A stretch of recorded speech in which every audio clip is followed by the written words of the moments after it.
சுவிசேஷம் 10வது அதிகாரம் 51ஆம் வசனம்.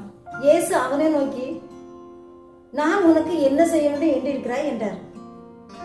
பிறவிலேயே கண் பார்வை இல்லாத பரிதிமை என்று கூடந்தான் வழியோரமாய் பிச்சை கேட்டுக் கொண்டிருக்கும் போது அந்த வழியாக நசரேனாகிய இயேசு வருகிறார் என்று சொல்ல கேட்டவுடன், தாவீதின் குமாரனே எனக்கு இரங்கும் என்று சத்தமிட்டு கூப்பிடுகிறார். அதில் நின்றவர்கள் சத்தமிடாதே என்று சொல்லியும் அவன் இன்னும் அதிகமாய் சத்தமிட்டு இயேசுவை கூப்பிடுகிறான். இயேசு அந்த இடத்துல நின்று இந்த குருடனை அழைத்து வர சொல்கிறார். திடன்கொள் எழுந்திரு, இயேசு உன்னை கூப்பிடுகிறார் என்று சொன்னவுடன் தான் பொடிந்த மேல் வஸ்திரத்தை தூக்கி எரிந்து விட்டு, இனி எனக்கு அது தேவையில்லை என்று சொல்லி அவன் இயேசுவிடத்தில் ஓடி வருகிறான்.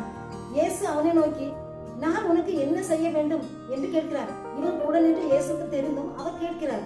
நான் பார்வை அடைய வேண்டும் என்று சொன்னவுடன், உன் விசுவாசம் உன்னை ரட்சித்தது என்று சொன்னவுடன் அவன் பார்வை அடைந்து இயேசுக்கு பின் செல்கிறான். இந்த பரிதிமை குள்ளனை போல நாமும் இயேசுவை விசுவாசித்து ஒவ்வொரு நாளும் நாமும் துதித்து ஆராதித்து நம்முடைய பிரச்சனைகள் எல்லாம் அவருடைய சமூகத்தில் சொல்லி திடம் கொண்டு இருக்கும் போதுதான் நம்முடைய வாழ்க்கையில இயேசு அற்புதம் செய்வார்.